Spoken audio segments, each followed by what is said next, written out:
اور یہ بات بالکل درست ہے۔ آپ کے جسم میں ہیلیم سے بھاری جتنے بھی ایٹمز ہیں وہ کسی قدیم ستارے کے اندر پکے تھے جو بعد میں پھٹ گیا۔ دیکھیں قرآن بھی بڑی لطافت سے اس حقیقت کی طرف اشارہ کرتا ہے۔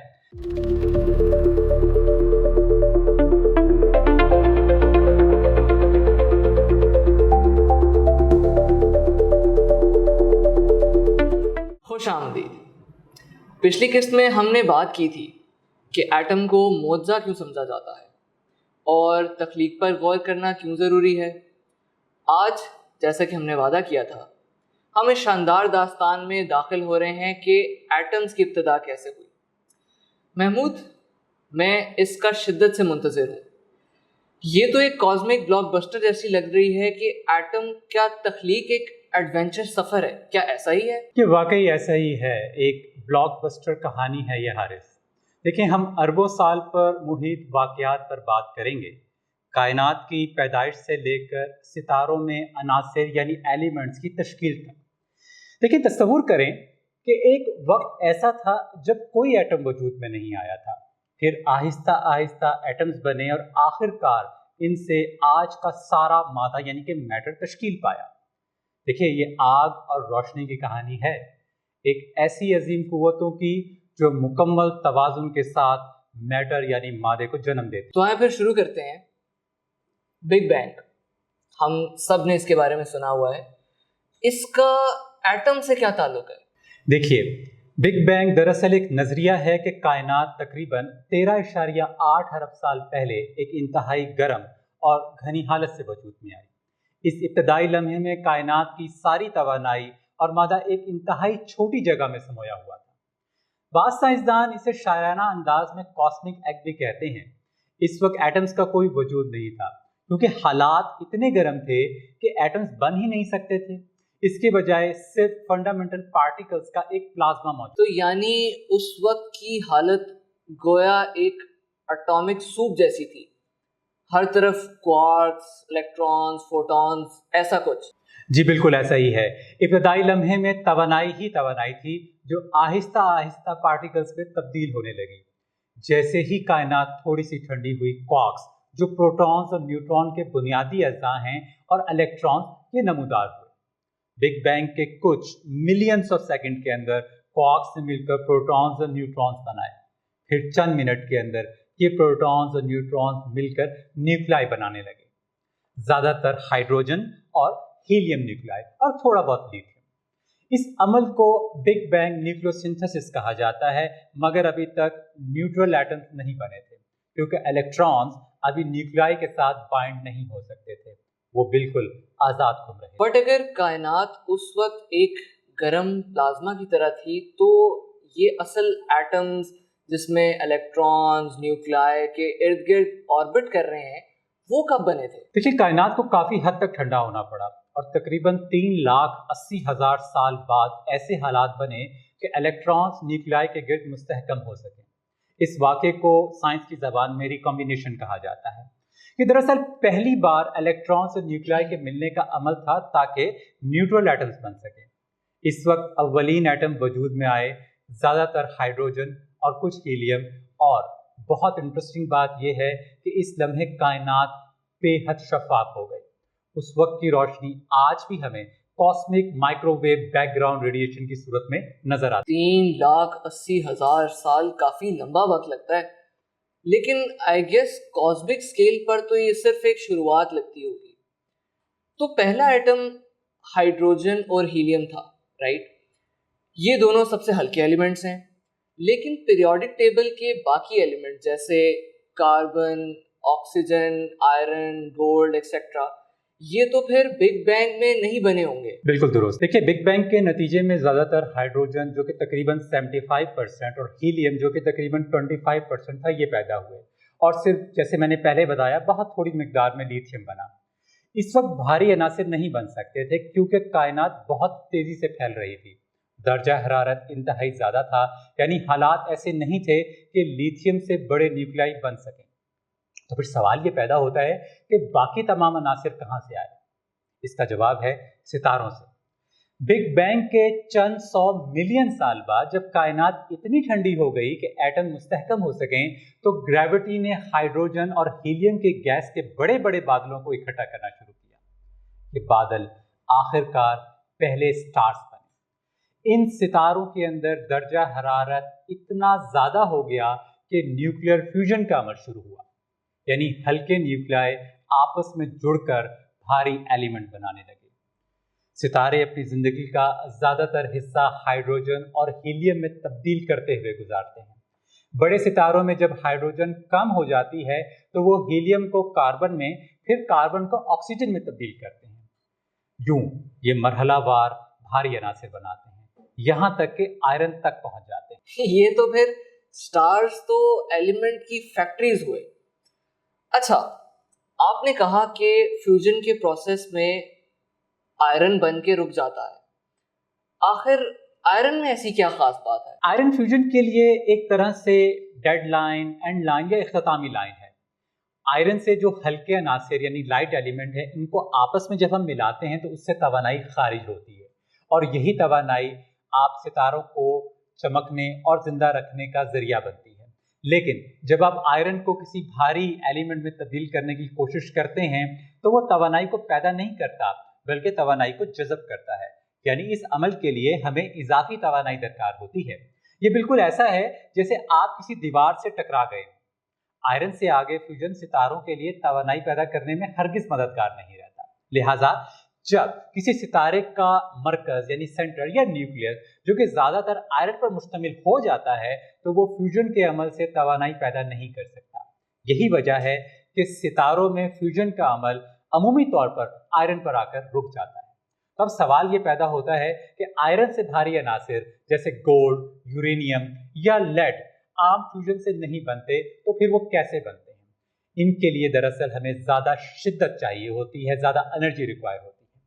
साइंसदानों ने तवील अरसे तक ख्याल किया कि ये अनासिर सुपरनोवा यानी कि जब मैसिव स्टार्स फटते हैं या न्यूट्रॉन स्टार कोलिजन जब होता है, उनके नतीजे में बनते हैं। और हाल ही में हमें इसका मजबूत सबूत भी मिला है। देखिए, 2017 में माहिरीन फल्कियात ने न्यूट्रॉन स्टार यानी सितारों की निहायत कसीब वाक़ियात के आपस में टकराने का मुशाहिदा किया।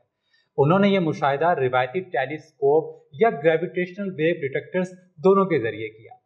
इस वाक़े को आम तौर पर किलोनोवा कहा जाता है और इसके नतीजे में भारी अनासिर की एक बारिश हुई। देखिए, मुशाहिदात से यह भी मालूम हुआ कि गोल्ड और प्लैटिनियम जैसे अनासिर इसी तसादुम में बने। हकीकत में तहकीकात से पता चलता है कि न्यूट्रॉन स्टार मर्जर्स के कायनात में भारी अनासिर की एक बहुत बड़ी मिकदार पैदा की। एक स्टडी के मुताबिक पिछले 2.5 अरब सालों में न्यूट्रॉन स्टार मर्जर्स ने neutron star black hole collision की निस्बत कहीं ज़्यादा हैवी एलिमेंट मसलन गोल्ड बनाए।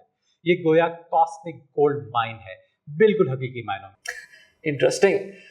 तो गोया ये हमारे खून में आयरन, हमारी हड्डियों में कैल्शियम, जेवरात में गोल्ड, ये तमाम एटम्स या तो किसी स्टेलर कोर्स में बने या फिर किसी ज़बरदस्त कॉस्मिक इवेंट में, जैसे सुपरनोवा या न्यूट्रॉन स्टार कोलिजन, इसमें ऐसा ही है? जी बिल्कुल। देखिए, कार्ल सैगन ने एक बार कहा था, we are made of star stuff, और ये बात बिल्कुल दुरुस्त है।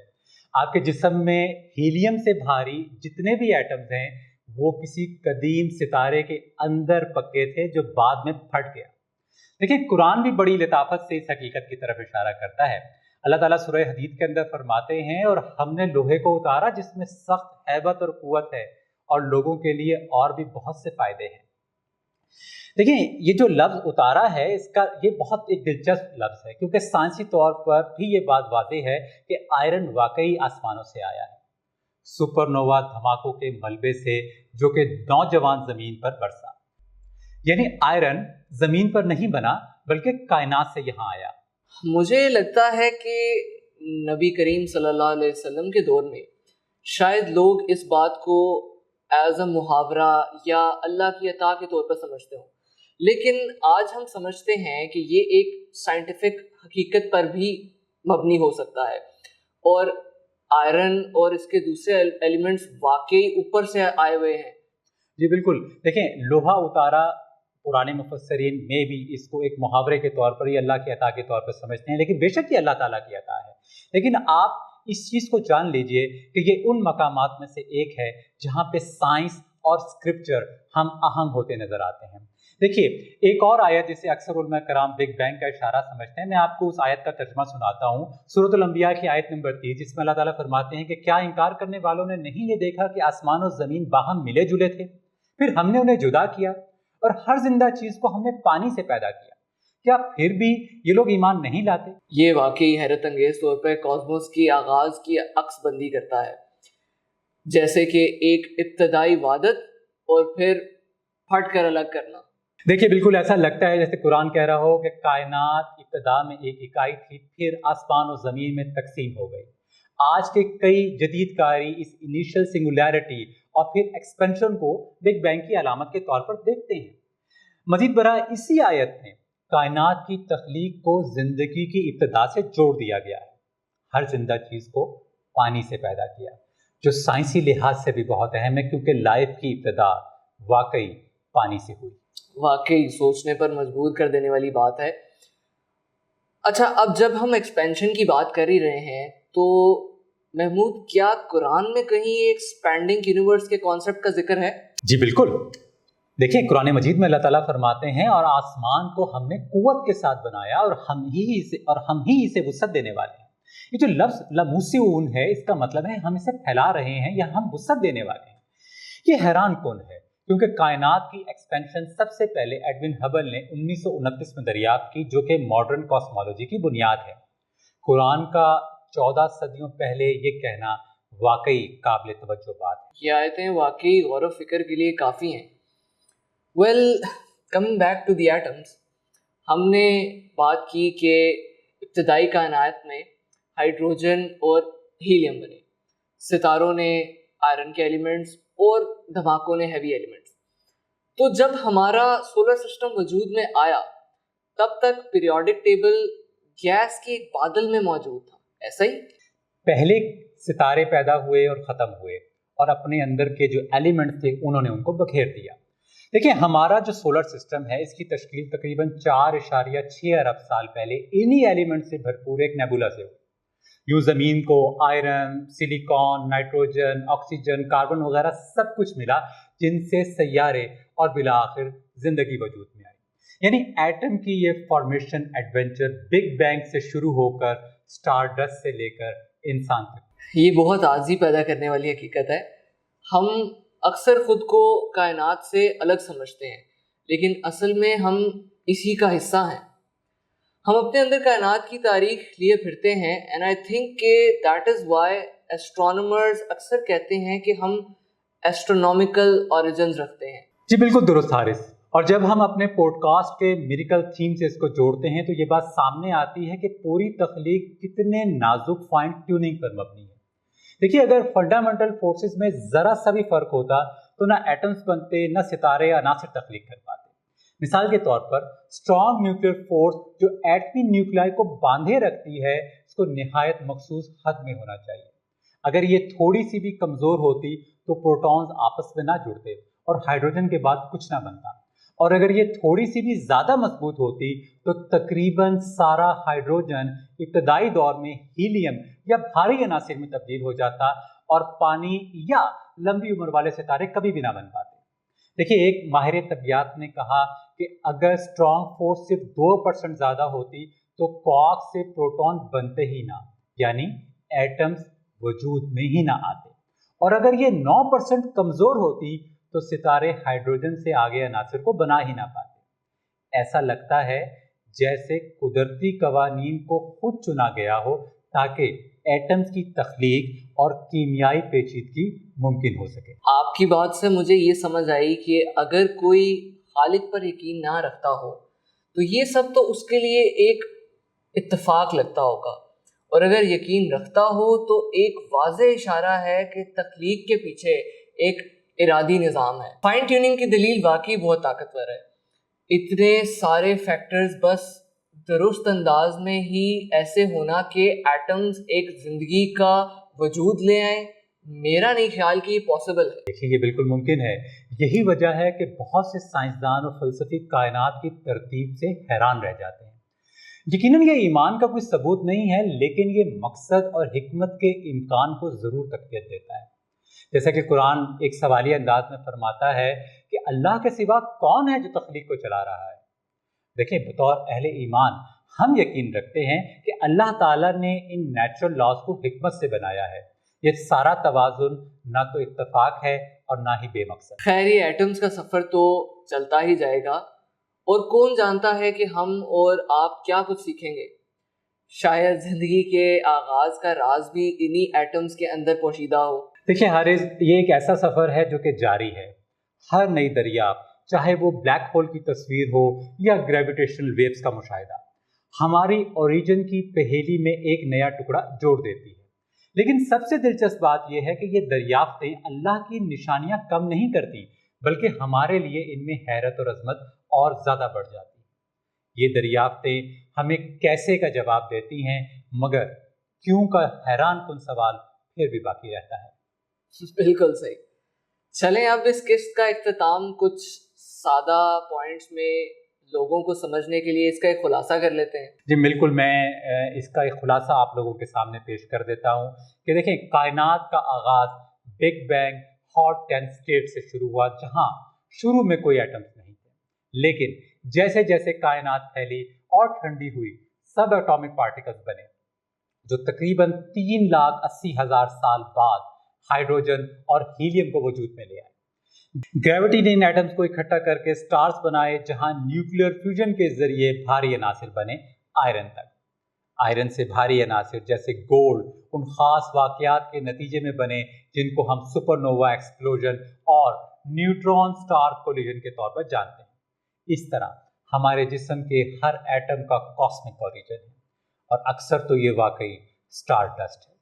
قرآن عظیم مظاہر کی طرف اشارہ کرتا ہے، آسمان و زمین کا جڑنا، پھر الگ ہونا اور کائنات کا پھیلاؤ۔